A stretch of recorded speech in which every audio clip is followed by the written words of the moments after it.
বলা হয়েছে। আমি জানি না আপনারা কি শান্ত হবেন না অশান্ত হয়ে যাবেন। প্রিয় সুধী, মার্চ করতে যে লাথি গুতা ঠেলা উষ্টা সব আমরা খেয়েছি, তারপরেও আজকের এই সোহরাওয়ার্দী উদ্যানের এই গণজমায়েতে, এই জনতার মহাসমুদ্রে উপস্থিত হয়ে আমরা বুঝতে পেরেছি আজকের এই মহাসমুদ্র, জনসমুদ্র ফিলিস্তিনের প্রতি, আল আকসার প্রতি বাংলাদেশের জনগণের ভালোবাসার বহিঃপ্রকাশ। ভৌগোলিকভাবে আমরা ফিলিস্তিন থেকে অনেক দূরে হতে পারি, কিন্তু আজকের এই জনসমুদ্র প্রমাণ করে আমাদের এক একজনের হৃদয়ে, বুকের ভেতরে বাস করে এক একটা ফিলিস্তিন। আমাদের হৃদয়ে বাস করছে এক একটা গাজা, আমাদের হৃদয়ে বাস করে এক একটা আল কুদস। চিৎকার করে বলুন ঠিক কিনা।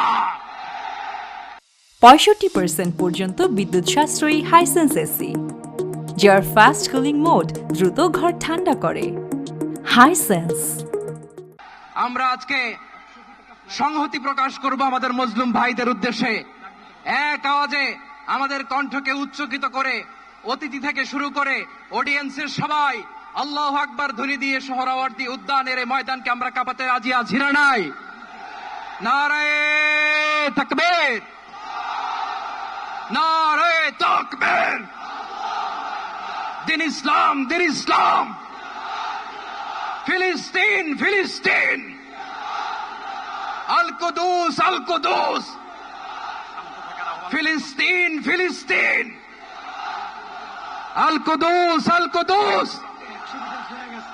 আমার ভাই শহীদ কেন? জাতিসংঘ জবাব চায়। গাজায় গণহত্যা কেন?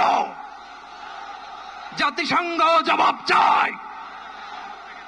আমি যা বলি আমার সাথে আওয়াজ করে ইংরেজিতে স্লোগান ধরুন, free free Palestine, free free Palestine, free free Al Aqsa. 1 2 3 4, genocide no more. From the river to the sea, Palestine will be free. Naraye takbir. Wa ma alayna illa al balagh. Assalamu alaykum wa rahmatullahi wa barakatuh.